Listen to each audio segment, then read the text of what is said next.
Buenas tardes, que pronto serán noches, pero en este intervalo entre la luz y la penumbra y la oscuridad gozaremos de la posibilidad de compartirlo con Benigno Moreno, nuestro primer ponente, al que nuevamente agradecemos su presencia en las jornadas.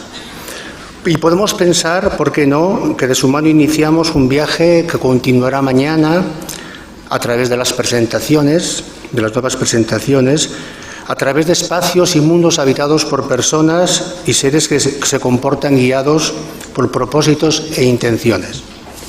La presencia de nuestro primer ponente responde a una de esas intenciones que forma parte del grupo, y es que el ponente no necesariamente nos tiene que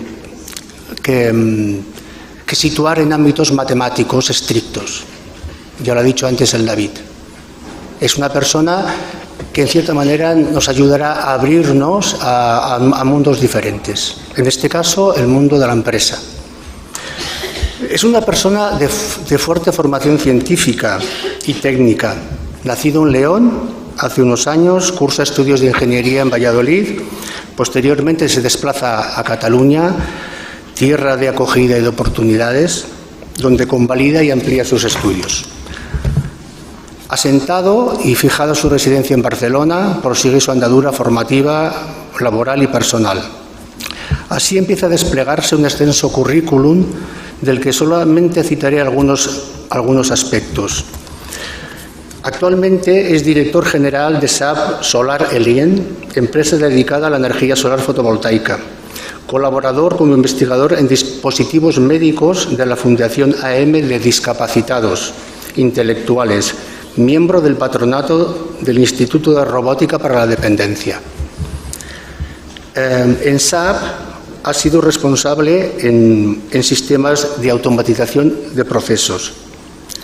En esta fundación, de las que hablaba anteriormente, es el ingeniero de proyectos que ha permitido desarrollar tecnologías que han ayudado a las personas discapacitadas a incorporarse en el trabajo. Por ejemplo, citaré algunas, como el hecho de que ha desarrollado en un proyecto de lavandería identificadores a través de radiofrecuencias. Ha diseñado y ha fabricado un dispensador administrador de medicamentos y otras acciones que en cierta manera lo que ayudan es a que los discapacitados puedan insertarse en el mundo laboral. Podría continuar en otra empresa que se llamaba IOPSA, en el que fue responsable de producción, en Tecfisa, ingeniero de proyectos, en Ingit, en el que él trabaja también de freelance, o sea, es una de las posibilidades que se da, y es generar proyectos que a él le llenan y le enriquecen. Es una opción personal. También trabaja en Indo, en la cual se incorpora como tecnólogo, pero después pasa a ser director de una nueva línea de productos y acaba siendo una persona de fuerte liderazgo en la empresa.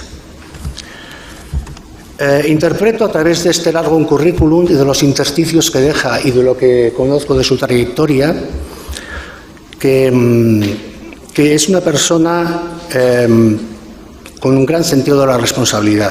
Él alguna vez nos ha dicho que las personas que ocupan cargos de responsabilidad, y en general podemos decir que todos, podemos delegar, pero lo que no podemos delegar nunca es la responsabilidad. Es una frase que a mí me ha quedado y me acompaña. Es una persona con sentido de la responsabilidad, de racionalidad, de saberse uno entre otros. Es una persona muy curiosa, el hambre de comprender y de saber. Es una frase que le gusta mucho, el hambre de saber y de comprender. En todas estas facetas han modelado a alguien polifacético, entregado a la tarea de abrirse paso a través de los saberes culturales y, naturalmente, se ha situado en muchos frentes, como antes os habéis mencionado. Pero básicamente en todo este proceso al que le guía es la búsqueda de sentido. Y todo esto intuyo que lo has realizado por una necesidad muy sencilla y básica, pero a la vez compleja y comprometida. Me refiero a intentar comprender de qué va todo esto del vivir y del convivir. Es una persona a la que coexiste y cohabita el científico, el técnico, el investigador, el inventor, el filósofo. Todas estas facetas se amalgaman para dibujar el perfil de una persona que vive poniendo el dedo en la llaga, a través del compromiso, del sentido crítico y de un fuerte sentido de la responsabilidad, como he dicho anteriormente. En su presentación, a modo de trazas, nos propone 3 binomios, que serán el hilo conductor a través de su discurso. Y podemos intentar, a lo largo de esta presentación, identificar, reconocer algún aspecto que conecte con nuestras vivencias profesionales en nuestros centros de trabajo, como maestros y maestras, con los alumnos y las alumnas, los claustros, los equipos docentes, la formación, las familias, las leyes educativas, el currículum. Deseo acabar con unas palabras que son suyas, son de una pequeña síntesis de su ponencia, en la que dice: y así somos diversidad, tanto para el encuentro como para el desencuentro, pero en el camino acumulamos experiencias vitales que guían el cultivo de la ilusión, la operatividad, la curiosidad, el asombro, conocimiento y consciencia, y todo ello nos va a hacer crecer. Lo único que quiero decir es que en este tiempo, mientras dure la ponencia, yo espero que las penumbras que todos llevamos dentro seguramente se vean iluminadas por sus palabras. Pues nos quedamos con Benigno. Gracias, Iñaki. Buenas tardes. Se nota que Iñaki es amigo mío, ¿eh? Bien. Yo no estaba nada nervioso, pero ahora sí que lo estoy. Con tanta gente escuchando y tan atenta. Muchas gracias por venir. Gracias al grupo del ICE. Gracias a Iñaki, Albert y a David, amigos próximos, y a todos los componentes del grupo que escucharon amablemente la primera versión de esta ponencia. Voy a ponerla porque si no... A ver.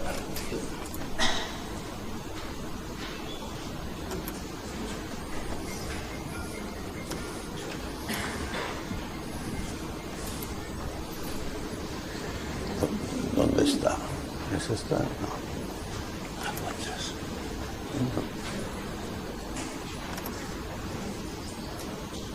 No sé dónde está. La carpeta. Ah.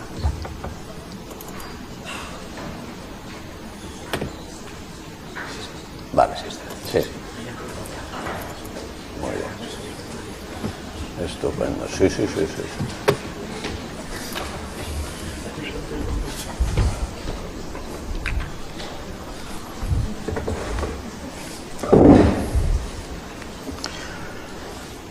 Bueno, como se ha comentado, yo provengo del mundo de la empresa, llevo 40 años en ella. Estoy ya cerca de la jubilación. Mi escuela es una empresa, es una organización, es un entorno en el que ocurren muchas cosas parecidas a las que ocurre en la escuela. ¿Ahora quizá? Sí. En una escuela y en una organización, en una empresa, somos grupos de personas las que hacemos que todas las cosas sucedan, que todo esté impregnado de carácter personal y grupal, y realmente funcionamos con proyectos, con algo que nos lleva más allá de lo que tenemos en el presente, ¿no? Un proyecto, en el caso de una empresa, es para un producto, es para un servicio, Por ejemplo, en el mundo de la hostelería pues se habla de servicio, en el mundo del producto de la energía solar en el que yo estoy en este momento se habla de productos propiamente dichos. Pero claro, todo esto hay que generarlo y para generarlo hace falta cultivar cosas. Y cultivar cosas significa tener ilusión, operatividad como contraste con la ilusión, curiosidad y asombro por los temas, por las cosas, por la búsqueda, por el encuentro y además conocimiento y consciencia finalmente. Es decir, lo que ocurre al final de todos los procesos cuando estamos en un proyecto y en una búsqueda es que hemos acumulado una experiencia y un saber y esa experiencia y ese saber la queremos prolongar más allá. En la profesión y en la empresa en la que me muevo, con todas sus facetas que ha intentado Iñaki y ha comentado un poco, realmente estamos hablando de llevar adelante esas características que veíamos en el título de la ponencia, ¿no? Pero lo vamos a expresar con un caso concreto y referenciado a un ingeniero y es un caso biográfico, ¿no? La curiosidad y el asombro es otro segundo caso de experiencia de empresa.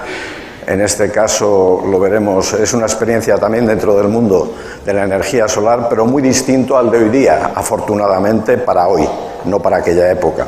Estoy hablando de hace 30 años. Finalmente, una síntesis en la cual el conocimiento y la consciencia, la acumulación de experiencias y saber es lo que nos permite recoger todo lo que los casos y experiencias personales nos ha permitido experimentar, ¿no? Y para finalizar veremos, bueno, una visión un poco romántica del mundo, pero imprescindible para sentirlo y para vivirlo, ¿no? Llamamos la épica del mundo, por llamarlo de alguna manera. Bueno, aquí tenemos a dos amigos del imaginario literario de nuestro país, pero sobre todo a nivel universal. Ya vemos que Don Quijote está muy cerca del cielo, Sancho está bien plantado en tierra, y de alguna manera, en el caso primero y en el segundo que voy a nombrar una historia en la cual aparecen pues éxito, fracaso, conflictos que se viven en la empresa y creo que en todo grupo humano, ¿eh? Aparecerán fortalezas representadas por Sancho, por su pragmatismo, por su realismo, por su proximidad a tierra, por su burro y por sus frases y refranes, ¿no? Y aparecerá también la ilusión que representa pues la vida visionaria de Don Quijote por la virtud y los valores genéricos que ampliamente le encarna, porque esos valores genéricos hoy día los tenemos muy discutidos a nivel social, hablamos mucho de que pueden faltar valores y muchas veces nos falta concretarlos. Y realmente hay un acopio enorme intelectual de esos valores por toda la cultura que tenemos, que hemos ido recogiendo a lo largo de los siglos. Vamos a ver cómo esa cultura se refleja en varios aspectos y cómo nos permite verlo con una disciplina que hoy día los ha analizado muy de cerca, con identificación de los mismos por análisis muy concretos como es la psicología, ¿no? Seligman es un psicólogo que lanzó la psicología positiva y que entonces hizo un análisis de virtudes y fortalezas. Virtudes en el sentido más genuino. Ya sabéis que vir viene de hombre y mujer viene del concepto genérico de persona y lo encarna de alguna forma esa figura del Quijote viendo desde arriba todo y con una visión importante del mundo trascendental y unas fortalezas. Este cuadro, de alguna forma, analiza eso y Seligman lo ha manejado abundantemente y creo que posiciona en una en un momento realmente actual lo que la sabiduría de Cervantes plasma en el arte literario, ¿no? Por un lado, lo que está en color teja es un poco la figura genérica del Quijote, el cultivo de la sabiduría y el conocimiento, del coraje, de la humanidad, de la justicia, de la templanza y trascendencia. Si esto lo dijéramos en otro contexto, podrías resultar un tanto antiguo. Realmente no lo es, porque se ha comprobado y se ha analizado y se ha profundizado para poderlos identificar estos factores y tenerlos en cuenta. En el caso de una visión más realista, más próxima a lo de a pie, tenemos, pues, por ejemplo, típico de Sancho, la curiosidad, la persistencia, la generosidad que tenía, la humildad y la modestia, la esperanza que siempre imperaba. Las fortalezas están más en el despliegue de esas virtudes, ¿no? Y son mucho más concretas. Todo esto hablado porque hablamos de generar valor en las empresas y de generar conocimiento en los niños y en los jóvenes, en el caso vuestro, ¿no? Hay una cosa que hace que eso converja y que se ponga en común. Hay un premio Nobel que se llama James Hanman, que en un momento determinado se dedica a estudiar por econometría y por microeconomía, y os recomiendo la página de internet porque vale la pena, es muy ilustrativa, de todo el humanismo que puede contemplarse desde algo tan hoy día contemplado como despiadado como la economía. Realmente contempla que la inversión en párvulos es más rentable que la inversión en bolsa. Él llega a analizar, es premio Nobel del año 2000, o sea, no estamos hablando de una persona que sea marginal, está reconocida, aparte de que, bueno, se discute mucho su trabajo porque es controvertido, evidentemente, y pone el dedo en la llaga. Por lo tanto, estamos hablando de que la empresa genera valor para generar dinero, pero ese dinero viene porque tú das un valor. Si no, no puedes llegar. Vosotros cultiváis, hacéis que los niños y los jóvenes se cultiven, porque en el futuro eso va a ser un bien enormemente alto, enormemente importante para la sociedad. Lo importante es el valor. El dinero es un lenguaje, es un elemento que está ahí en medio. Por lo tanto, ese valor está reflejado en estos valores, esta nube de valores que tenemos aquí, ¿no? Sin este origen no hay un final. Y ese final se llega cuando hay este origen. Si no, no llega. Seligman, me refiero a Hanman, el autor que os hablaba antes, economista, dice una cosa muy curiosa, dice, cuantificado con su disciplina, que $1 invertido en un adulto rinde un 10% menos que invertido en un párvulo.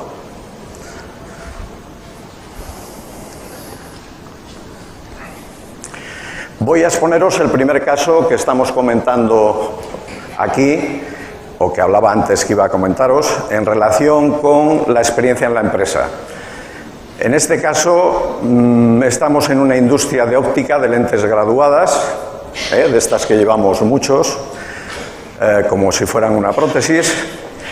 Se expone la realización del proyecto de un dispositivo llamado colorímetro a partir de un espectrofotómetro. Todas estas palabrejas y todo esto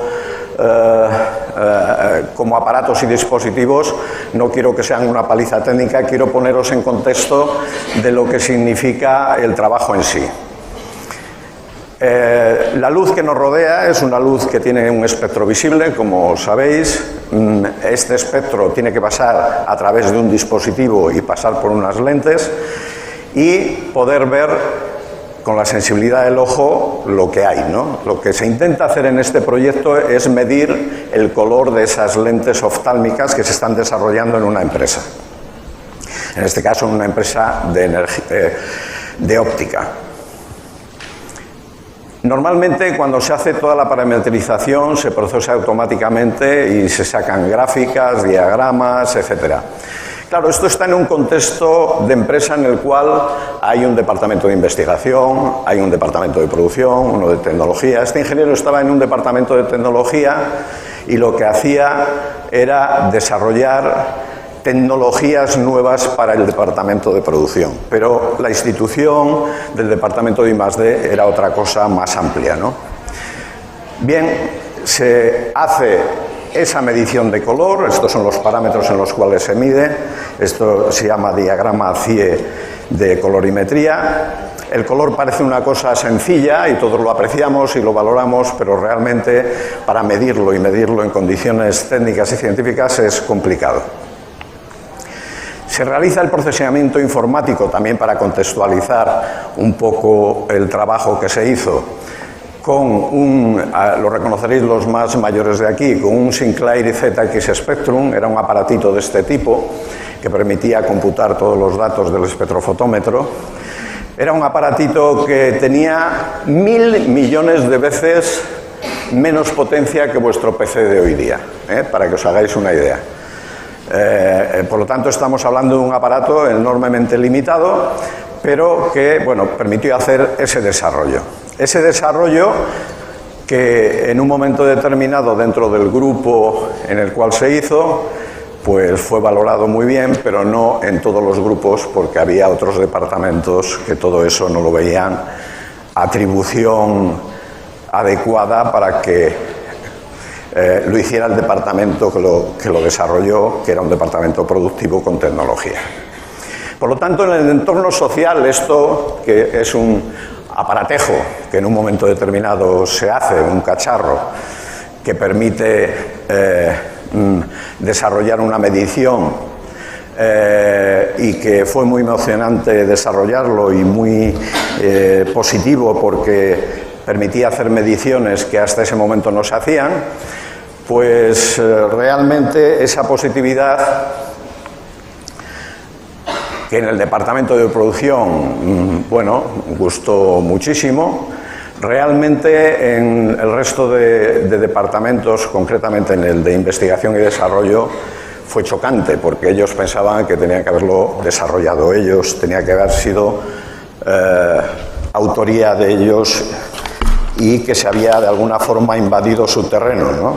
Esto reconoceréis seguramente muchas características de lo que pasa en los grupos humanos cuando nos encontramos haciendo cosas, que nos pisamos en un momento determinado, perdona, no quería ir por ahí, pues bueno, esto es lo que pasó realmente, con sus más y sus menos, pero que ese conflicto realmente es un poco el abono de todos los días, en el sentido de que fue muy positivo, pero también fue muy negativo. Hubieron celos, hubieron rebotes del departamento de I+D, que se suponía quienes tenían la mayor parte de ese rol en los trabajos de la empresa, y automáticamente se pone de manifiesto una situación de conflicto. La vida es así. Realmente, bueno, me imagino que entre áreas, departamentos en la escuela puede suceder cosas parecidas cuando se desarrollan cosas o cuando se hacen trabajos nuevos o colaboraciones. Y desde luego lo que se echó de menos en este momento y que el ingeniero en cuestión no supo resolver fue el hecho de que el conseguir el objetivo no le permitió, sin embargo, evitar el sufrimiento que generó a nivel de grupo y a nivel de problemática y a nivel de conflicto, ¿no? Claro, al final la pregunta es, bueno, pero ¿realmente hemos conseguido algo? ¿Hemos generado valor, el valor del que hablábamos antes, cifrado en una aplicación, en una mejora para la empresa, en una mejora para el departamento, etcétera?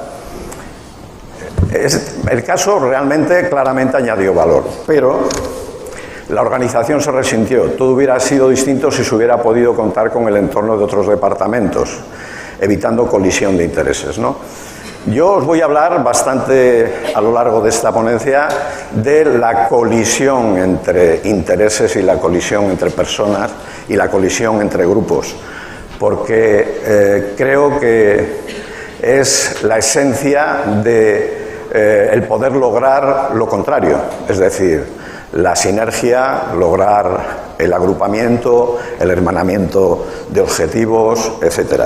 Pero para eso hay que entender muy bien que la colisión es posible. Al final ganó posiblemente el que vivió y construyó el dispositivo descrito, pero podría haberse ganado mucho más integrando al departamento desplazado. Evidentemente, la dirección en aquel momento cayó, se quedó muda, como ocurre tantas veces, ¿no? El responsable que está a cargo en el máximo puesto, que es quien debería aglutinar y quien debería ayudar a resolver todo eso, pues bueno, no quiere entrar en un terreno, en ese jardín en el cual puede encontrarse con problemas, pillarse, pincharse, etcétera. Realmente esto es elemento habitual en todas las organizaciones que yo he conocido y creo que de alguna manera en vuestro caso también lo podéis conocer y vivir y haberlo sentido de la misma forma. Evidentemente eso viene un poco de la mano de una frase que os quiero leer, que es de Don Quijote, que dice: ¿qué locura o qué desatino me lleva a contar las ajenas faltas teniendo tanto que decir de las mías? ¿No? Realmente no podría yo acusar a aquella dirección de faltas, sino digamos más que falta, yo diría que comprensión de la situación más allá de lo que en aquel momento se estaba haciendo en la empresa. Asumir esa responsabilidad por parte del director en funciones en aquel momento hubiera sido muy positivo. Se evitó el sufrimiento en ese caso haciendo una serie de gestiones de aproximación hacia los compañeros del otro departamento y se resolvió el tema, pero se pasó mal. Os voy a presentar un segundo caso, una segunda vivencia, en la cual, en este caso, enfocado hacia la energía solar en los años 80, otra vez estamos en aquella época, se intentó desarrollar lo que yo estoy viviendo hoy, en 30 años después, sí, aproximadamente. Y se intentó desarrollar porque ya existía la tecnología. Es decir, el Sol, fijaros desde cuándo se contempla que es el motor del mundo, que estamos viendo cómo se recoge 30 siglos antes de Cristo, de alguna manera, por los medios naturales dentro de la civilización egipcia. Por lo tanto, en esta industria de la energía solar, que un cambio en el precio a la bajada en el marco de las energías fósiles impacta en las empresas de proyectos de energía solar. ¿Qué ocurre? Que nada más nacer, al cabo de un año, en aquel momento se había empezado a hacer por este ingeniero una serie de gestiones trayendo paneles solares aquí al país y haciendo un tiempo de formación para instaladores, etcétera, porque claro, tiene que ir aparejado todo. Tiene que ir aparejado la formación de la gente que hace las instalaciones con todo lo que significa la tecnología material de los sistemas, ¿no? Por eso se crean escuelas y emprenden iniciativas de negocio. Como era muy incipiente en los años 80, se crean academias, instaladores, etcétera. Para que os hagáis una idea, valía en aquella época la generación de un vatio 10 veces más que hoy, haciendo el cambio de todo, de todos los parámetros, me refiero a la inflación, el nivel de vida, etcétera. También se forman empresas para importar módulos. Bueno, de hecho se hizo y se trajo. El cambio del precio del petróleo, todo esto intenta encuadrar realmente una experiencia en la cual, no se pudo ejecutar lo que era una idea que nos causaba mucha ilusión, una curiosidad enorme por todo lo que significaba la generación de energía solar, había una gran expectativa, pero cómo eso se puede abortar por un entorno social y un entorno económico que vaya en contra. Por eso era romántico soñar con una energía que está por todos los sitios y de la que se dispone cada vez que aparece el sol, pero claro, a un coste que era considerable. El asombro y la curiosidad se persiguen mutuamente en esta contemplación pragmática, sostenible y de energía limpia del futuro. Hoy lo sabemos. Hoy precisamente estamos funcionando con eso, aunque el marco legal y social que tenemos en España concretamente es un desastre absoluto, pero bueno, se está trabajando a nivel mundial, cada año a nivel mundial se crece un 30%, entonces, bueno, eso permite viabilizar los proyectos aunque sea fuera de aquí, ¿no? Pero en aquella época era imposible porque, como os digo, el precio era enorme, o sea, era un elemento constrictivo muy considerable.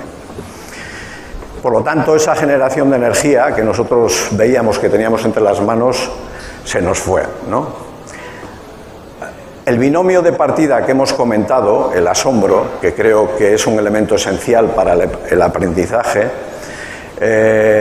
Gombrich, que es un especialista en arte y que lo manifiesta desde un dicho de la antigua Grecia, dice que es el principio del conocimiento, ¿no?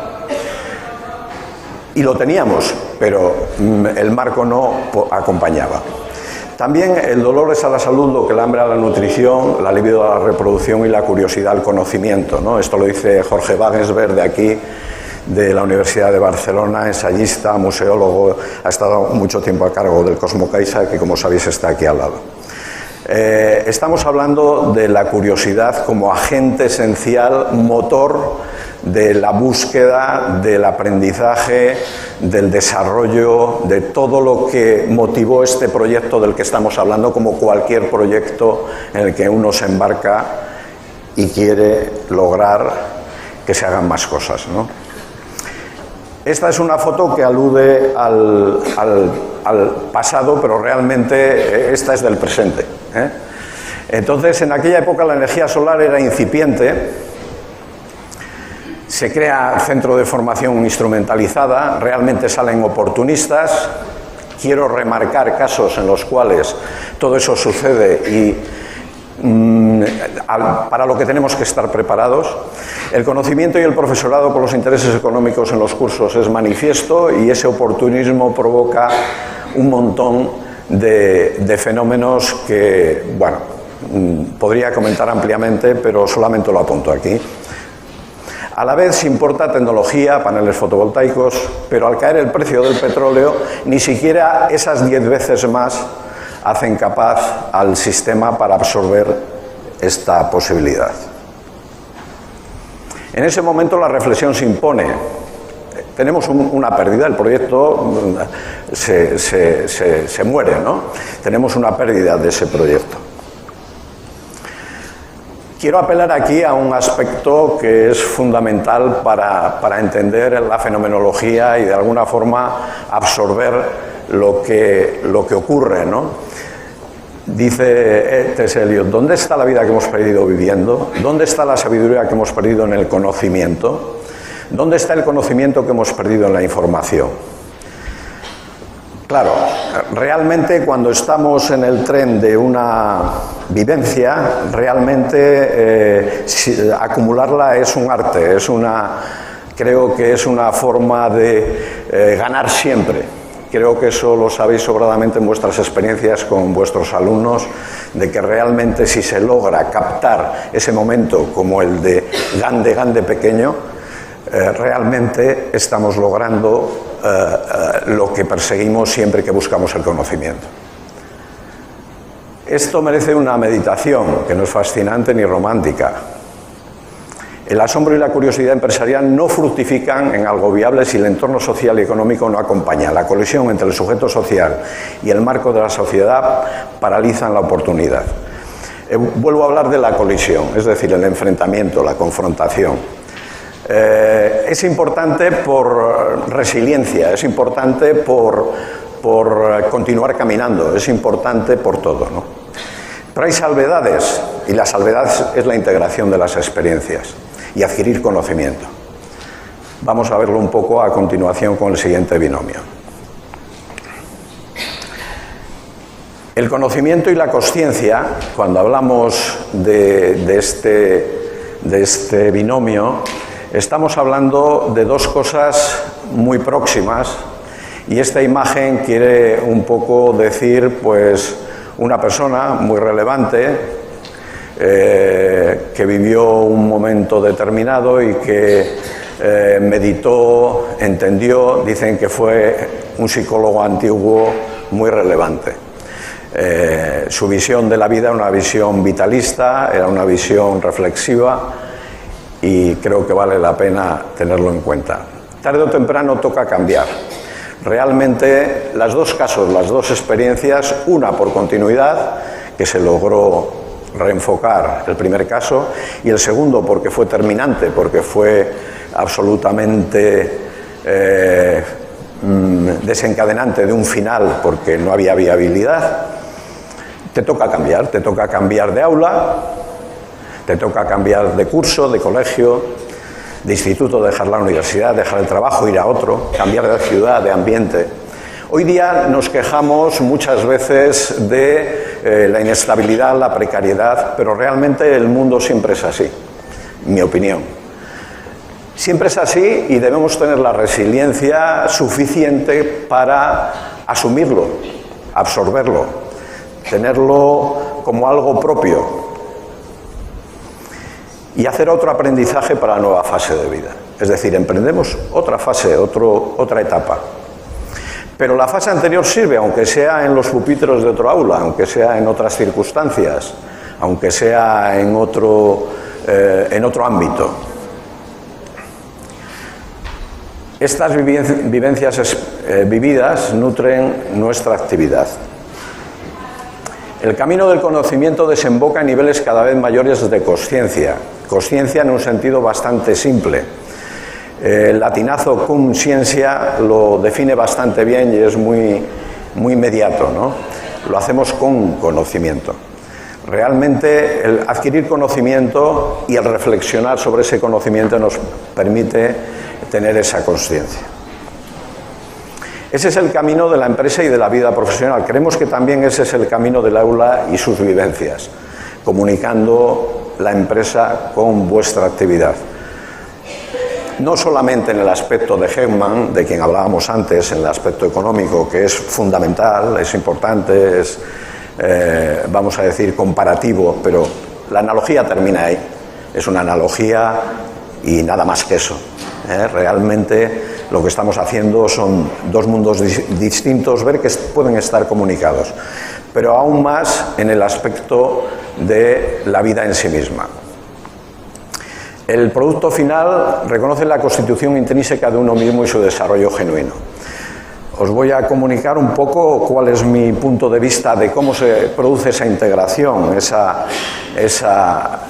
autodeterminación personal, ¿no? La adquisición de la facultad de ser causa de sí mismo. Muchas veces es muy chocante, pero se habla de que somos dueños de nuestro destino en una pequeña cantidad de porcentaje. Es muy interesante ver, por ejemplo, que se habla en estadísticas de que en Estados Unidos hablan del 20% de no libertad para elegir el futuro y un 80% para elegirlo. No porque me entusiasme la cultura americana, me gusta, pero hasta un límite. En cambio, en España es curioso, las estadísticas hablan de un 25% de creer que uno tiene dominio o tiene potestad o tiene libertad para elegir su destino, ¿no? Y un 75% que no. O sea, de alguna forma depositamos nuestro destino en manos de la suerte, de lo que otros decidan, etc. No, creo que la facultad de ser causa de sí mismo es realmente la libertad de espíritu. Desde el pensamiento, la decisión y desde la sensación también a la búsqueda y encuentro del ser. No el ser teórico, el ser de carne y hueso, el ser que tenemos cada uno y que Descartes dice pienso, luego soy. Shakespeare dice ser o no ser, esa es la pregunta, esa es la gran pregunta. Y Lord Byron lo expresa diciendo el gran objeto de la vida es la sensación, el sentir que existimos, incluso en momentos de dolor. Bueno, intento transmitiros que realmente estamos hablando de lo consustancial. Y eso consustancial que armoniza, hermana, choca, colisiona en nuestras organizaciones, en nuestra vida laboral, en nuestra vida de desempeño, de aprendizaje y, por supuesto, en la vida íntima. Aquí podemos ver y voy a entrar ahora en un capítulo de entender por qué sucede esto, en mi opinión. Nosotros estamos hablando de iconos de nuestra cultura. Estos son 2 cuadros de Cézanne. Aquí podéis ver una imagen de la muerte al lado de la vegetación, de la cultura, de los frutos. Realmente siempre van juntos. Y también la mitología nos habla del rapto de la belleza, del rapto de la virtud, del rapto de la bondad, del rapto de lo bueno, ¿no? De alguna forma el lograrlo, el tenerlo, se considera como una acción realmente de adquisición un poco épica, ¿no? La consciencia mayor o menor acumulada en la vida y personalmente ha destilado múltiples valores, proporcionando una especie de sabiduría que me gustaría compartir aquí. Para llamarla de alguna manera, se la denomina icónica, y perdonad el modismo, icónica porque un icono es algo que no solamente es una idea, no solamente es la idea platónica o la idea de un modelo científico o de un modelo de método o de metodología, sino que es algo en lo que creemos, realmente creemos en ello.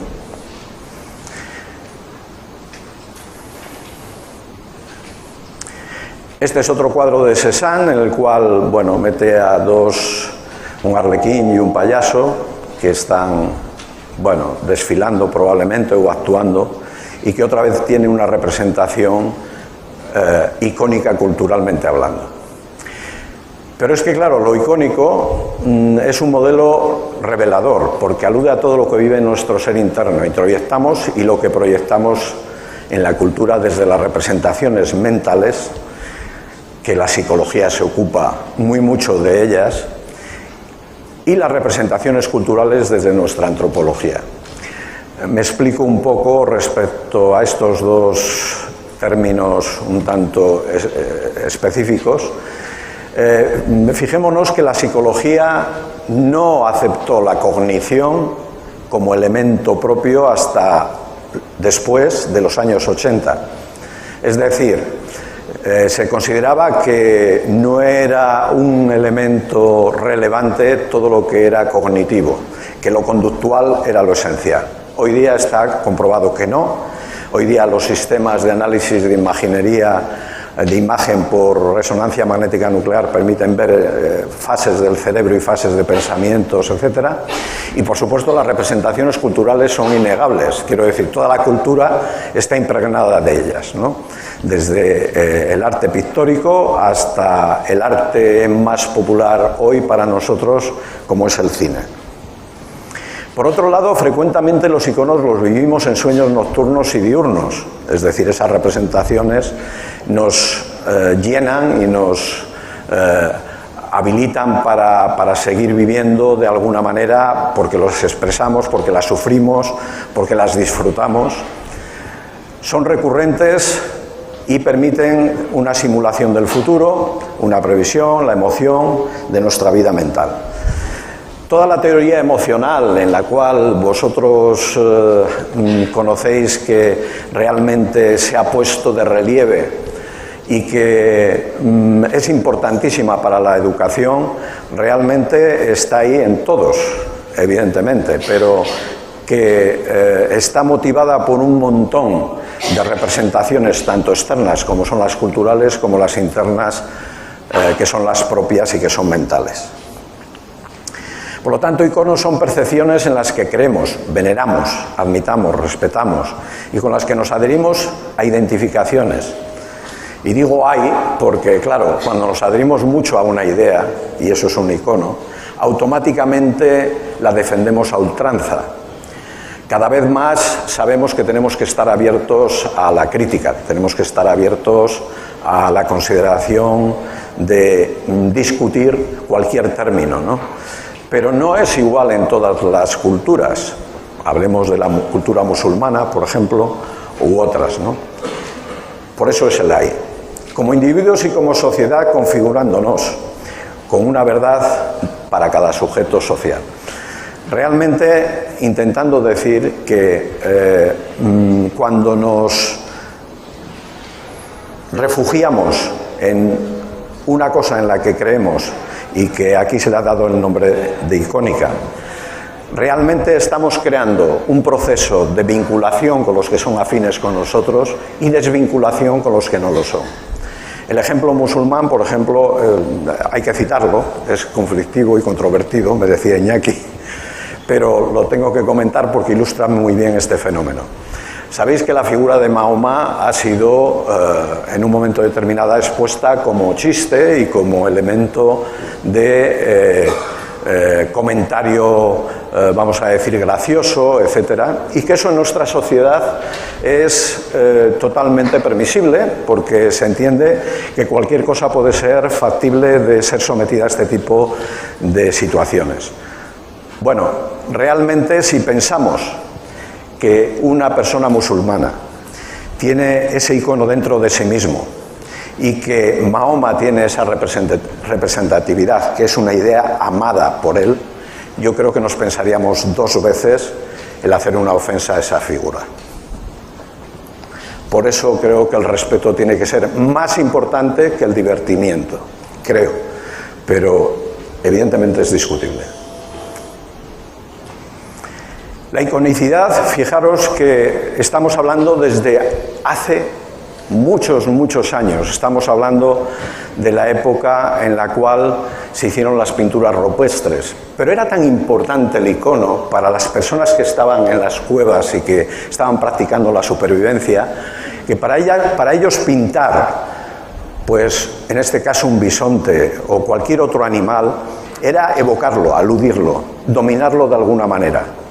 Ese icono proyectado hacia el exterior en forma cultural o introyectado dentro de su mente era una cosa importantísima. Es una cosa importantísima todos los iconos que nosotros tenemos en nuestra civilización actual, ¿no? Pero hay otros términos relacionados con los iconos, como iconofobia.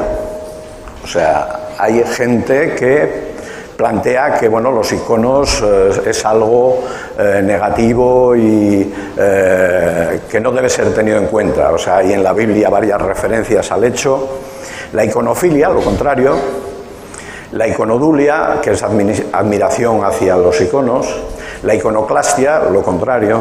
Y semejantes están relacionados con la vinculación indiscriminada o aversión a estos elementos. Esta lectura de los iconos no nos es afín a la concepción aquí planteada. La iconografía y la iconología, entendidas como elementos de estudio del arte, son más próximas a lo que intentamos o lo que se intenta transmitir aquí, ¿no? Estamos hablando de que desde la ciencia del presente estamos haciendo análisis, síntesis, verificaciones, falsabilidad, enunciados proposicionales, porque ¿qué es un modelo científico? ¿Qué es un modelo técnico? Pues es una parte de un paradigma que se impone y que nos es útil y nos permite desarrollarnos. Así se forma el sujeto social, la casa icónica interior y cultural de cada cual. Esto es una representación de un frontispicio de una catedral en el cual se representa la música. En aquella época realmente la gente no sabía en general leer. Por lo tanto, estamos hablando de una forma de transmisión que algunos le han llamado libros de piedra, ¿no? Volvemos a tener el bisonte, pero en este caso ya con un motivo cultural. Don Quijote y Sancho, evidentemente, lo son desde lo literario, ¿no? Las virtudes y fortalezas de Seligman, igualmente desde la psicología. Por lo tanto, se denomina la casa icónica lo interiorizado por el sujeto social, lo que está dentro de nosotros, ¿no? Todo el arte, las disciplinas, las ciencias. Y, desde luego, ya en las catedrales, esta iconografía era vital para llegar a todos, transculturalmente, por la gran cantidad de población ágrafa existente durante la Edad Media. Transculturalmente es una clave. La transculturalidad, la comunicación cultural entre la empresa y la escuela, entre una autonomía o una región, una cultura como la de Cataluña y la de Euskadi o la de Castilla o la de Andalucía. La transculturalidad es fundamental. La comunicación y sus contenidos dependen de las preferencias individuales y grupales, las agendas temáticas por las que tenemos preferencias. Evidentemente, el término blando agendas temáticas alude a lo mismo que a los iconos que tenemos dentro y a los que proyectamos y a los que nos referimos constantemente y a los que vivimos y que nos dan felicidad o malestar. Cuando nos comen el coco con algo que no nos gusta, o cuando vemos una película que no nos ha entusiasmado, o cuando vemos una que nos ha satisfecho, estamos viviendo, resonando dentro de nosotros, dentro de ese mundo, ¿no? Entonces las agendas temáticas son las preferencias, es más blando que un icono, pero también delata hacia dónde se quiere ir. Los iconos se respetan o critican, siempre se valoran y creemos que son importantes para la vida personal y común, si no trascendente. Lo son dentro del primero y segundo casos de empresa comentados.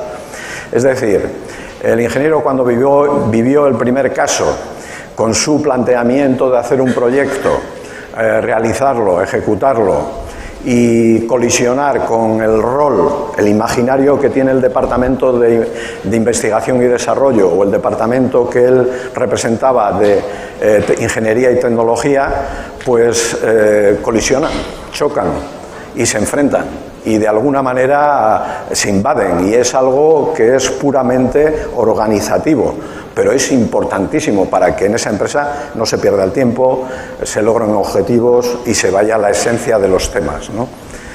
En el segundo caso es mucho más complicado, fue un fracaso completo, estamos hablando de que no progresó la energía solar en aquel momento, pero evidentemente la colisión está con el marco, estando la tecnología desarrollada y todo a punto, con el marco de intereses que hay en ese momento dentro del mercado de la energía, ¿no? Que en ese caso eran las energías fósiles, son más baratas y todo permite y hace que se pueda disponer de una energía, aunque emita humos, aunque emita contaminación, aunque emita lo que emita. Las creencias religiosas en el modelo económico, en el desarrollo científico, están ahí como iconos.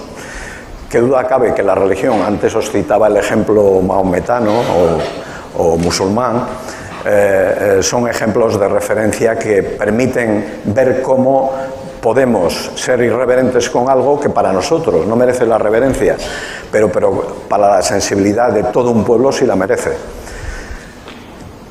Aquí está también la publicidad. Evidentemente, nos hacen comer cada día en televisión anuncios en los cuales, explícita y encubierta, con un melange de productos, supersticiones, sugestiones, capacidad de persuasión, tanto para la vida a finalidad propia como para el fomento del consumo. Dicho en términos de gente joven, nos comen el coco clarísimamente para que consumamos sus productos de una manera muy poco ética. Probamos nuestro mundo mental con todos los iconos psicológicos y antropológicos que vivimos. De esta forma, por la razón que nos hacen diferentes, se colisionan unas veces y funden otras, dándonos racismos por un lado, como los que hemos sugerido, y hermanamientos por otro, ¿no? Por ejemplo, el caso de Le Pen en Francia respecto a los emigrantes africanos, o el lado opuesto de los vínculos establecidos con Cuba por parte de Estados Unidos, ¿no? Recientemente, que afortunadamente han buscado el encuentro y la armonía para tirar adelante un proyecto abierto, levantando las barreras comerciales que hay entre ambos países. A los medios de comunicación culturales los han llamado como entorno iconosfera. Iconosfera es un término de los medios de comunicación de masas. Yo lo traigo aquí porque nos viene a decir que todos tenemos una esfera icónica en la cual nos movemos, en la cual vivimos, tanto en aspectos de proyección externa como introyectada. Tenemos hambre de iconos, pues nos configuran en la forma y calidad de ser, lo cual es normal y lo propio. Ser algo, constituirse uno mismo. Por eso nos gusta el cine. Cada vez que vamos al cine, lo sabemos todos, vivimos la experiencia que se vive en el cine, al teatro, igual, la música, leyendo una novela. Lo absorbemos, lo vivimos como si fuera propio, ¿no? Y su ideario, el arte, la religión, las disciplinas y la ciencia misma. Todo ello lo introyectamos y proyectamos al exterior en nuestras conversaciones y conductas. Ser conscientes de esa iconicidad o sea, de que estamos dentro de una iconosfera propia que nos hemos formado por nuestras experiencias, nos permite tener percepción y consciencia de que hay otras casas icónicas con otros valores fundamentales que creen en ellos y que realmente hemos de respetar y considerar, y en todo caso, para progresar, contrastar.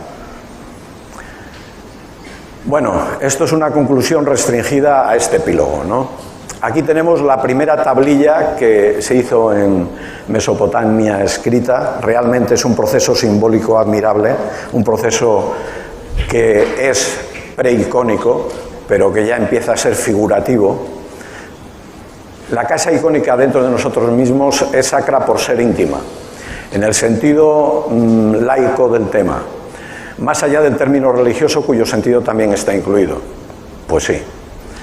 En la etimología del sánscrito lo sacro es lo real, igual que opuestamente lo ilusorio es la parte que no es real, ¿no? La neurociencia habla de representaciones mentales, como comentábamos antes, para cada sujeto social, y la antropología habla de representaciones culturales en las sociedades. Todo ello, toda esta iconosfera que formamos cada uno y como grupo formamos a su vez, y como grupos de grupos hasta a nivel planetario, realmente está condicionada por dos aspectos que lo separan una fina línea, que son la alienación que produce esa comedura de coco, entre comillas, y la libertad a la que muchas veces tememos, y por eso, concretamente en algunos países, pues se dice que se es dueño en un 25% del futuro de su destino, ¿no? Hay miedo a la libertad. La dificultad es que ambos términos se muestran separados por una fina línea y que debe discernirse constantemente, ¿no? Un autor muy clásico, en un texto que se llama El hombre unidimensional, Marcuse lo puso de manifiesto, todo el tema de la alienación y el miedo a la libertad, por Erich Fromm, ¿no? Son dos referentes que nos están diciendo dónde toda la concurrencia de esa esfera en la que vivimos realmente puede ser auténtica y puede estar contaminada, y seguro que siempre hay mezcla de gris y blanco, ¿no? Hay de negro y blanco para componer un gris. Pero la esencia de todo ello que nos permite ir ampliando esa casa icónica de cada uno, de cada cual, es la transculturalidad. Ambientes de convivencia para niños y jóvenes que vosotros educáis como profesores o para adultos que se mueven en las empresas. Ellos, además de formarse conviviendo en el aula u organización, han de vivir la catarsis. Catarsis se quiere decir porque es dura, porque es reveladora y porque nunca es uniforme. Estar preparados para este combate creo que es fundamental, y deber comentarlo y comunicarlo en términos de conflicto y de búsqueda de armonía también. Comunicación y formación de las ideas de valor transcultural. Por lo tanto, lo transcultural significa el puente de unos con otros para que, con un inmenso respeto, yo me imagino el respeto con el que ha hablado David de esa niña que llegaba a la escuela y que empieza a decir gande, gande pequeño. O sea, contemplar eso es para mí el máximo, ¿no? Pero con un niño, con un adulto, con el de al lado, con la provincia de al lado, con el pueblo con el que soy rival, etcétera. Igual entre departamentos, igual que con la dirección, igual que con la base, ¿no? de los operarios y las personas que viven en las empresas. El objetivo que permita ser completos en este mundo planetario, tanto en el conocimiento como en el mercado de bienes. El conocimiento, en el caso vuestro, mundo educativo, y el mercado de bienes en el que me muevo. Con conductas y hechos de referencia que responden a lo que hemos dado en llamar aquí icónico, con valor psicológico y antropológico. En el cálido, tempestuoso, frío recinto de nuestra intimidad personal y grupal, prendemos, cogeremos, adoptaremos el mundo de los demás y lo podremos entender y aprender compartiéndolo en lo que es común.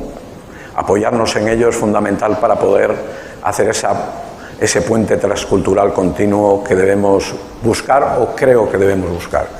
y también con la discrepancia. Quien no la contemple está hablando de un mundo irreal. Así, la forma inclusiva se tiene la oportunidad de construir conjuntamente la iconicidad del futuro, ¿no? Con acuerdos en lo mutuo y en los desacuerdos buscar el encuentro. Y esto requerirá rigor, tenacidad, épica, imaginación, creatividad genuinas. No es poco, pero voy a hablar solamente de un término medio, el del centro. Este término de la épica en el mundo de la vida, en el mundo del trabajo, en el mundo de la educación, en el mundo del descubrimiento, en el mundo de la ciencia, lo vamos a referenciar a un caso concreto, que es el caso de Shackleton. Shackleton, sabéis que fue un descubridor y un buscador dentro de todos los terrenos relacionados con los polos en la Tierra. A principios de 1914, y es un caso de fracaso y de éxito. De éxito por cómo lo planteó y lo que consiguió en el grupo humano, y de fracaso porque no logró traspasar el Ártico, como ahora comentaremos para los que no lo conozcáis. Tras fracasar en su intento de ser el primer hombre en alcanzar el Polo Sur, o sea, ya tuvo un fracaso inicial, decide acometer la última de las grandes proezas pendientes en la exploración polar: liderar la primera expedición en cruzar a pie la Antártida. Shackleton publicó en la prensa británica un anuncio. Este anuncio está extraído de un libro que se llama El mundo del futuro y que os recomiendo encarecidamente por un autor que ha estado muchos años dedicado a temas de gestión y que, bueno, puede gustaros bastante. Decía el anuncio de Shackleton: se buscan hombres para viaje de alto riesgo, paga baja, frío intenso, largos meses de completa oscuridad, peligro constante, dudoso retorno a salvo, honor y reconocimiento en caso de éxito. Shackleton. Claro, esto sus compañeros de las expediciones y todo esto dijeron: estás loco, ¿a dónde vas? Esto es un fracaso absoluto, ¿qué pretendes? Más de 5.000 personas respondieron afirmativamente al anuncio. Pidieron enrolarse en un viaje al frío, al hambre, al peligro, a la muerte. La expedición, fracasando en su intento original, fue capaz de sobreponerse a las más duras condiciones adversas para salvar a todos y cada uno de los miembros de su tripulación y regresar sanos y salvos a Inglaterra. Su aventura es un tributo a la capacidad del ser humano de superar la adversidad. En un viaje que acabó convirtiéndose en un calvario de 21 meses en condiciones extremas y privaciones inimaginables. Por lo tanto, emprendedores, rebeldes, aventureros, inconformistas, apasionados e idealistas. Tampoco es poco. Esto me gustaría transmitir. El problema es que nuestra sociedad no ofrece muchas llamadas a lo épico. Muy al contrario, al ritmo de la vida que tenemos y la sociedad de consumo que todo lo rodea, llama demasiadas veces a lo peor que tenemos dentro, a lo icónico sin valor. Intolerancia, no diversidad, falta de esfuerzo y, en la mayoría de los casos, a la molicie, a la inacción y al realismo más absoluto. El dinero parece ser el criterio supremo que todo lo mide. ¿Dónde está el idealismo? ¿Dónde está el altruismo? Los ideales parecen haber muertos. Parecería que la épica desapareció con la era de los aventureros. Yo no lo creo. Otros muchos tampoco. Gracias.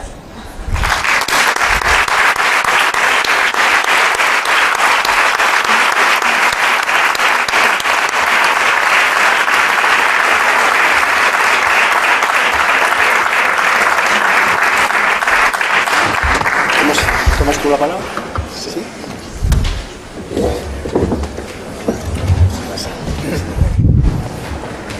¿Se oye? Pues sí.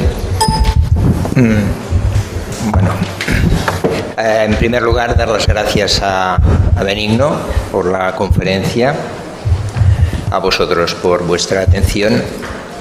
Antes de empezar el pequeño coloquio, y disculpar también porque se nos está haciendo más tarde de lo previsto, por las distintas circunstancias, el tiempo se ha ido acumulando así. Lo primero es pedir disculpas también por el pequeño error que había, no sé si lo habéis visto, en la portada del libro digital, donde en vez de sextas jornadas ponía cuartas jornadas, y eso que nos pasa en un grupo de matemáticas también tiene narices, ¿no? Que tantas miradas de unos y otros al trabajo de la diseñadora no hayamos sido capaces de ver esto. Habrá que plantearse cómo miramos. Sí.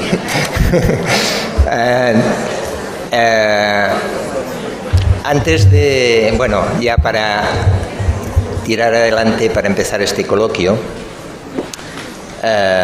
supongo que podemos recordar un poco las tres partes principales de la presentación que nos ha hecho el conferenciante.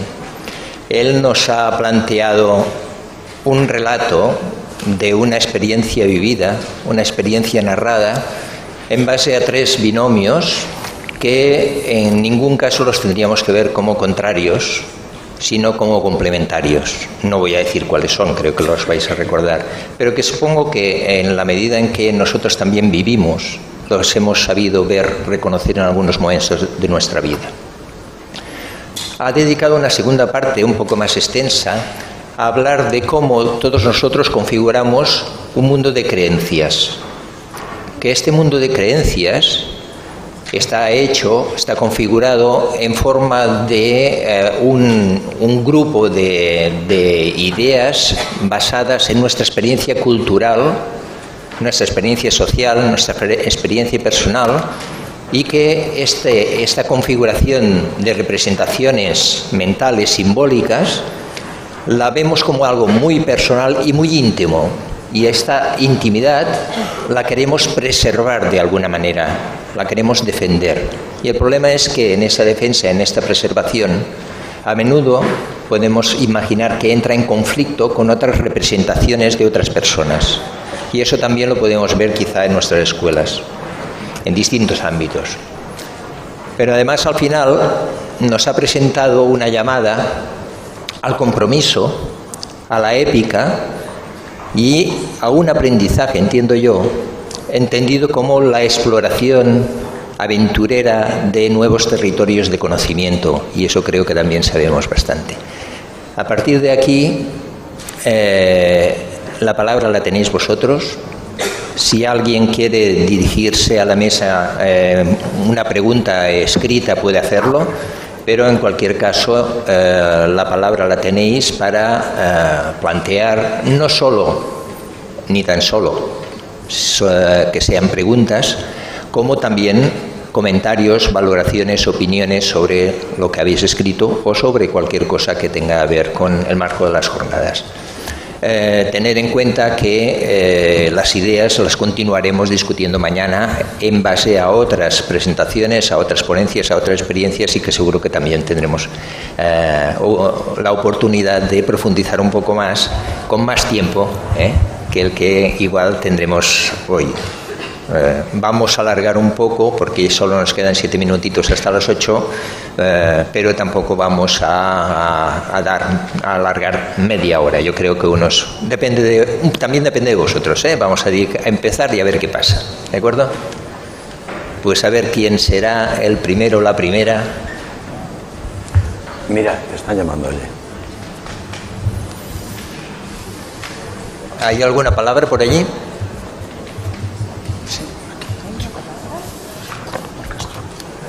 Tú, contesto. ¿No?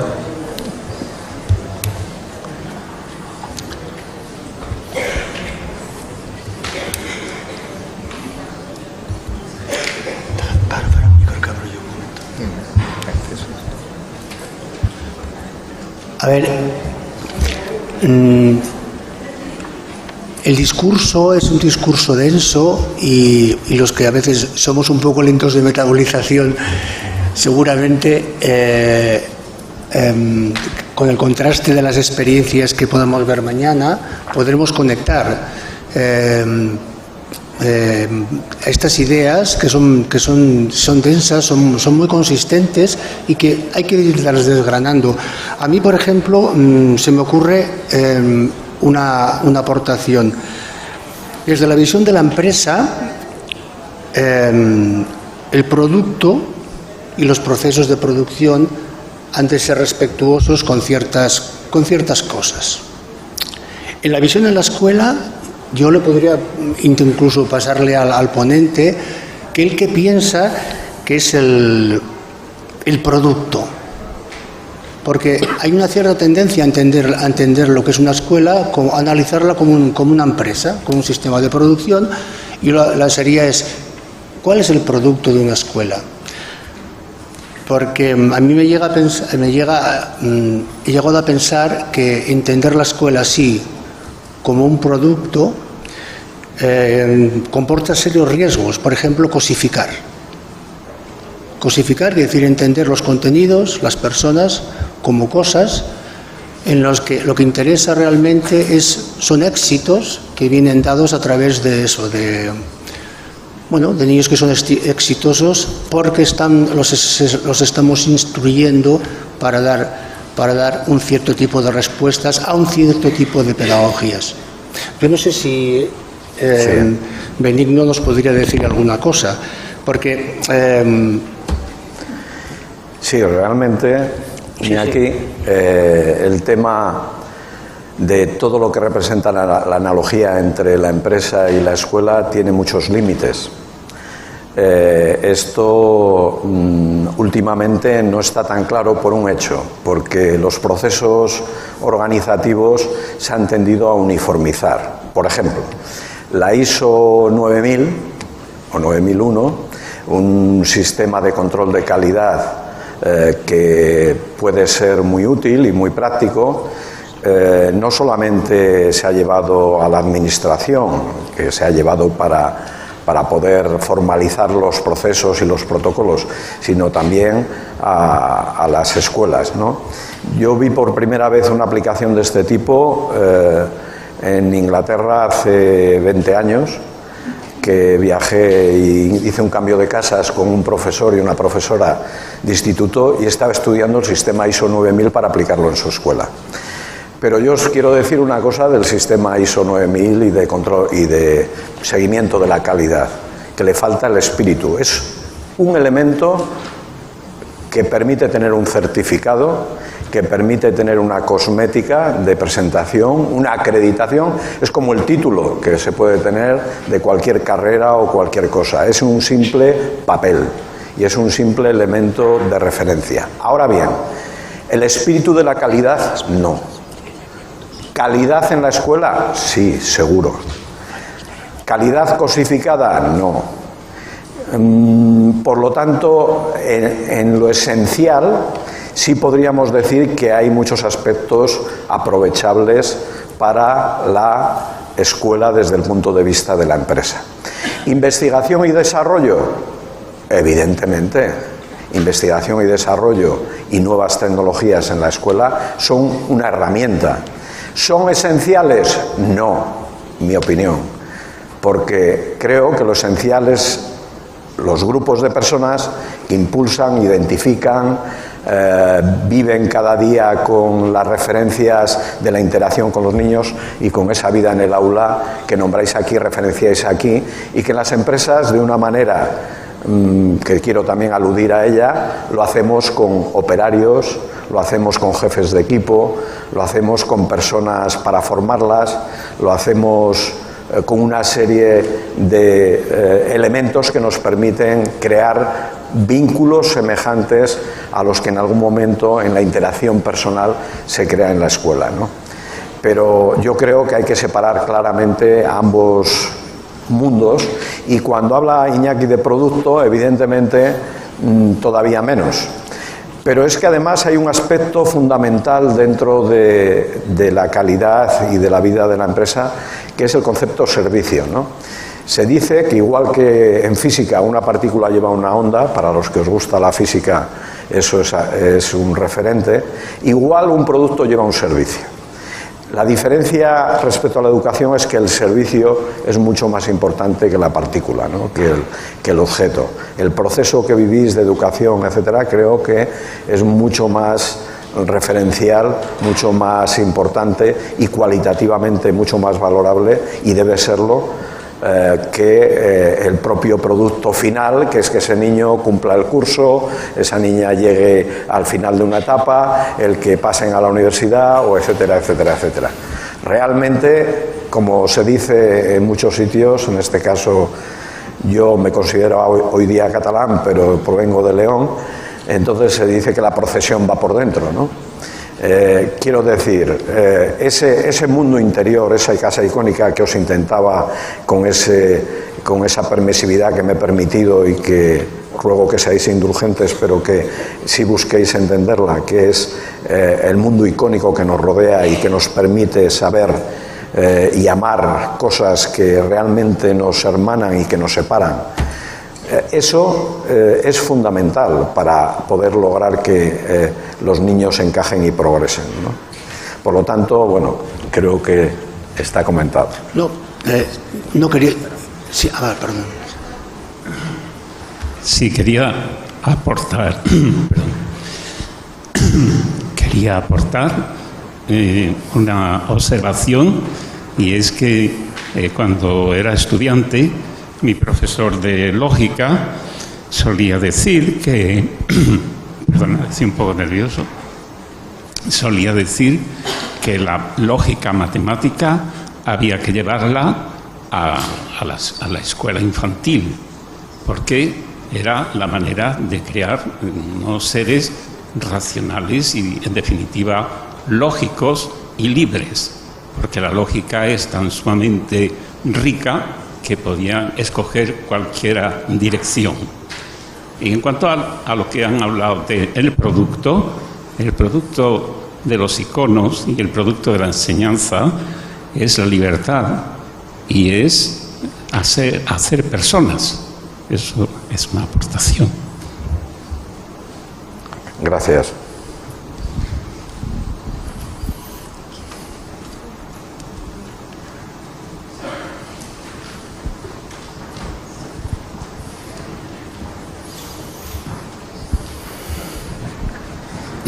Jo tampoc soc matemàtic. Jo passava per ací pel costat i he vist aquest edifici tan bonic i dic, ui, i he vist que entraven persones i m'han dit que eren molts matemàtics. I m'he preguntat, vaig a veure què diuen els matemàtics, que en saben molt i saben interpretar el món d'una manera diferent. Però m'ha sorprès molt vostè amb aquesta conferència no matemàtica d'un empresari, un electricista major, potser, diríem, gerent d'una empresa d'energia solar, amb la corrupció espanyola sobre les energies, sobre les polítiques energètiques, i m'he dit, això m'agradarà. Segur que ens envien la Guàrdia Civil si parlem malament, que ara estan molt entrenats a venir per Barcelona i pel Vendrell. No. Però no. Vet així que aquest empresari ens ha parlat de coneixement i de cultura majúscula, d'una cultura gran, amb uns referents filosòfics, científics, de poetes majors, de grans pintors, de grans dramaturgs, d'economistes, de psicòlegs i, finalment, d'aventurers, perquè els mestres, en definitiva, són aventurers. I m'ha sorprès tanta formació d'un empresari, una xerrada tan culta entre matemàtics. I la pregunta seria, el coneixement majúscul a l'empresa és també a l'escola, entre els matemàtics? Com s'ho fan els matemàtics per ensenyar matemàtica, una cosa tan gran i tan important, y a la vegada parlar de civilización como usted nos ha parlat? Voy a transcribirlo un poco a castellano para los que no pueden entender el catalán. Está diciendo cómo se puede transcribir realmente el mundo matemático a la escuela y cómo llegar a ellos, ¿no? Yo debo decir que realmente un niño ya tiene estructura matemática cuando aparece. O sea, el ejemplo de David es paradigmático, pero es que es así. Es decir, Noam Chomsky, por ejemplo, dice que toda la gramática universal figura ya en nuestra herencia y afortunadamente somos seres humanos gracias a ella, ¿no? Pero hay más incursiones. Hay por ahí un ensayo muy bueno que se llama El saber del esclavo, de Gómez Pin, en el cual se habla de cómo la gramática, simplemente con que el esclavo sepa hablar, solo con que sepa hablar ya tiene estructura para desarrollar cualquier pensamiento matemático y geométrico, porque la gramática, es estructural y como tal, solamente con que el esclavo sepa hablar, ya sabe matemática, ya tiene una estructura intrínseca. Por lo tanto, cuando hablamos de los niños, cuando hablamos de los esclavos de la antigua Grecia, en aquella democracia que tanto se nos llena la boca muchas veces, pero que adolecía de sus síndromes, realmente estamos hablando de algo que tiene una esencia mucho más profunda que la que podemos aportar con la cultura. Realmente está en nosotros como seres humanos, ¿no?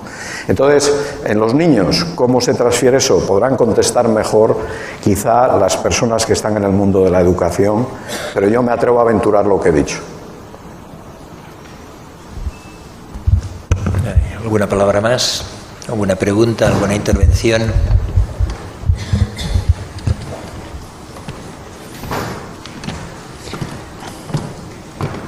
Yo creo que tenemos un reto importante, mientras lo vais pensando, vosotros ir pensando. Al final del binomio 2, el segundo que ha presentado Benigno, hay una frase que es un poco larga, pero yo creo que nos plantea un reto muy importante y sobre el que creo que mañana vamos a ver más cosas, pero también podríamos empezar a pensar hoy. Dice él, el asombro y la curiosidad empresarial, vamos a cambiar empresarial por de los niños, el asombro y la curiosidad de los niños no fructifican en algo viable si el entorno, él dice, social y económico, yo digo escolar y cultural, si el entorno no acompaña. Continúa. La colisión entre el sujeto personal y social, y yo digo, en el campo de la escuela, y la normativización institucional, en el marco de la escuela, él dice, de la sociedad, paralizan la oportunidad. ¿Qué es lo que paraliza las oportunidades para que el asombro y la curiosidad de los niños fructifique? Creo que estamos aquí para plantearnos también respuestas a esta pregunta que él nos la ha planteado como una realidad a veces en el mundo de la empresa. ¿Habéis pensado ya alguna pregunta?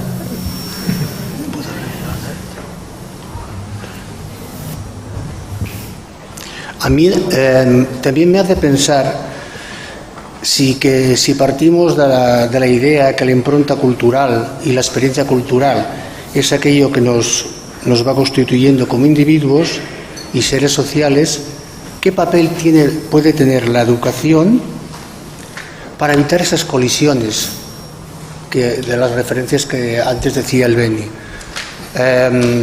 Los niños crecen con un mundo icónico. ¿Y qué podemos hacer en las aulas para permeabilizarlos, estos mundos? Para experimentar cambios e intercambios. Al final, para que no perder lo genuino de cada individuo, para no perder lo que es esencial, pero a la vez podernos construir una identidad como personas y como colectivo. O sea, esta idea me parece interesante, que, bueno, en cierta manera nos puede hacer reflexionar cómo en las aulas hay colisiones. Y de hecho, como las personas crecemos a través de las experiencias y de las creencias, se puede incluso pensar en la existencia de un marco ético. Un marco ético en el sentido de que las experiencias que vamos a vivir en la escuela van a ser las que generen actividades o personas que se quieran comprender. No sé si me entendéis el proceso. O sea, a través de las experiencias que se viven en el aula emergerán valores. Para mí es una idea que yo le voy a dar vueltas, porque me la ha sugerido la presentación del Beni, es decir, bueno, lo que vamos a vivir en las aulas, en cierta manera, nos va a configurar como personas y como seres culturales y sociales. O sea, la pedagogía que apliquemos en las aulas, lo que enseñemos y cómo lo enseñemos, al final va a ser aquello que nos haga ser diferentes y congruentes con las ideas de los demás. A mí me parece una idea importante a pensar.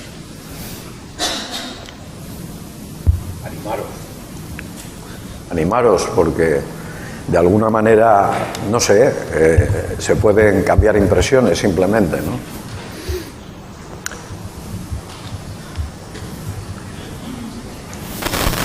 ¿O tenéis ganas ya de ir al hotel o ir a casa? Bueno, yo creo que estamos abusando ya un poquitín, ¿no? Sí. Vamos a dejarlo aquí. Tener en cuenta 2 o 3 cositas. Lo primero que hemos dicho, mañana continuamos con estas ideas y con otras nuevas. Empezamos a las 9 con las ponencias, con 3 ponencias por la mañana. Os pedimos que seáis, en la medida de lo posible, puntuales. La segunda cuestión, que ya habéis visto muchos de vosotros, es que ahí en la entrada hay unas cartulinas para la asignación de los distintos grupos de experiencia. Hemos calculado aproximadamente 20 personas por cada uno de los grupos, evidentemente sin contar los 3 ponentes y los coordinadores de grupo. Os pedimos que no paséis de este número y, por lo tanto, entre hoy y mañana por la mañana podáis completar pues vuestra asignación al grupo que os parezca mejor. Y muchas gracias y hasta mañana. Buenas noches.